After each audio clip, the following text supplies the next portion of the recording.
Bonjour à tous et bienvenue sur Freelymath. On va aujourd'hui parler du raisonnement par l'absurde et de l'implication. On va d'abord donner une définition du raisonnement par l'absurde, puis une définition de l'implication, et ensuite on verra comment montrer qu'une implication est vraie en utilisant le raisonnement par l'absurde. Alors, le raisonnement par l'absurde consiste à démontrer la vérité d'une proposition en prouvant l'absurdité de la négation de cette proposition en déduisant logiquement d'elle des conséquences absurdes. Alors qu'est-ce que ça veut dire? Eh bien, pour démontrer qu'une proposition P est vraie, je n'ai qu'à supposer la négation de P et montrer que je vais aboutir à des conséquences absurdes. À partir de ce moment-là, j'en déduirai que la négation de P est fausse, donc que P est vrai. Voilà, donc c'est un raisonnement que vous avez dû déjà utiliser en terminale et qui n'est pas très difficile à comprendre. Maintenant, parlons de l'implication P implique Q. Elle est équivalente à sa contraposée non Q implique non P.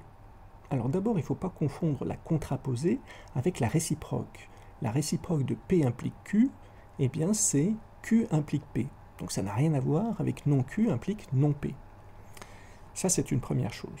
Deuxième chose, il y a équivalence entre non Q implique non P et P implique Q. Ça veut dire quoi? Ça veut dire que dans les exercices, bien souvent, l'implication directe est difficile à démontrer. Donc, on va utiliser souvent la contraposée.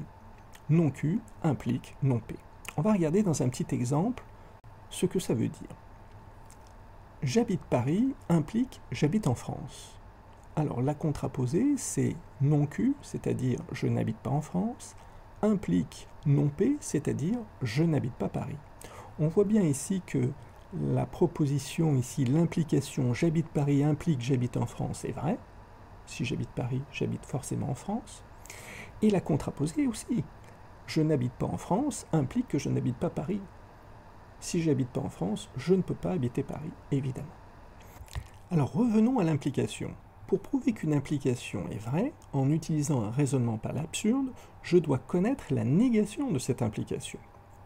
Se pose alors le problème, comment écrire dans un exercice, la négation d'une implication? Malheureusement, on ne peut pas définir l'implication logique complètement, à l'aide du langage courant, ou d'un raisonnement déductif. Là, je vous ai écrit la table de vérité de P implique Q, et qu'est-ce qu'on remarque? On remarque que les deux premières lignes, il n'y a pas de souci. Si j'ai une proposition P qui est vraie, alors elle implique quelque chose de vrai. Ça, dans le langage courant, c'est facile à comprendre. Pareil pour la deuxième ligne. Si j'ai une proposition P qui est vraie, elle ne peut pas impliquer une proposition fausse. Elle ne peut pas impliquer quelque chose de faux. Donc, la deuxième ligne, il va falloir marquer faux. Le problème se pose pour les deux dernières lignes.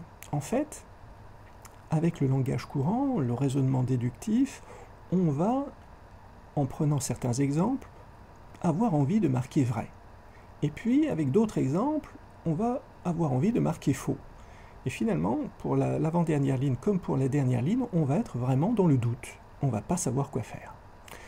Et alors, pour lever ce doute-là, on va devoir s'imposer des conditions. Alors, les conditions, c'est la table de vérité de P implique Q est la même que celle de non Q implique non P. Oui, on l'a vu. Non Q implique non P, c'est la contraposée de P implique Q. Donc, les deux, comme c'est équivalent, les deux doivent avoir la même table de vérité. De plus, on peut s'imposer une condition supplémentaire, c'est que la table de vérité de P implique Q doit être différente de la table de vérité de l'équivalence P équivalent à Q.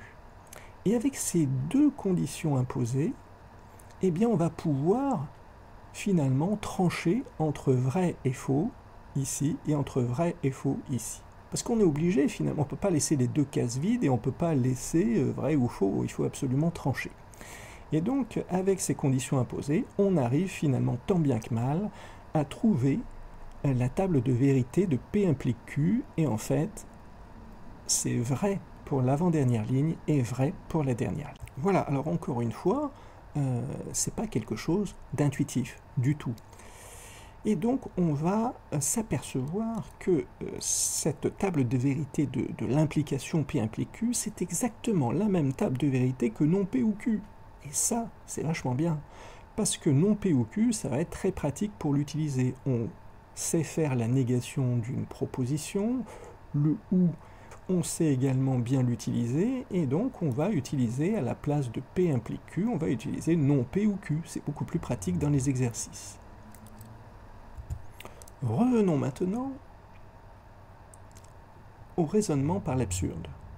Qu'est-ce qu'on a dit? On a dit qu'on devait absolument connaître la négation de notre proposition, donc ici la négation de notre implication. Donc, la négation de non P ou Q, puisqu'on a vu que non P ou Q était équivalente à P implique Q. Donc non P ou Q, la négation, c'est non P, c'est-à-dire P. La négation du OU logique, c'est le et logique, donc et non Q. Non Q. Donc finalement, la négation de l'implication P implique Q, c'est quoi? Eh bien c'est P et non Q. Vous voyez que c'est pas intuitif du tout. Alors, dans notre exemple, qu'est-ce que ça donne? J'habite Paris implique j'habite en France. Ça, c'est l'implication qu'on a vue tout à l'heure. Et qu'est-ce que ça donne? J'habite Paris, c'est-à-dire P, et non Q, c'est-à-dire je n'habite pas en France. Et on doit normalement aboutir à une contradiction. Ben là, ça se voit tout de suite. Si j'habite Paris et que je n'habite pas en France, c'est pas possible. Hein. Je ne peux pas habiter Paris sans habiter en France. Donc on voit tout de suite la contradiction. Et c'est ce qu'on va faire dans les exercices, c'est-à-dire qu'on va utiliser pour résoudre, pour montrer qu'une implication est vraie par le raisonnement par l'absurde, eh bien, on va utiliser P et non Q. On va aboutir à une contradiction, et donc on pourra dire que la négation de P implique Q est fausse, et donc P implique Q est vrai. Je vous invite donc à regarder la prochaine vidéo qui met en application ce qu'on vient de voir en faisant un exercice. Merci à vous et n'hésitez pas à vous inscrire sur le site freelymath.fr si vous souhaitez participer aux visioconférences qui sont en direct et gratuites. À bientôt!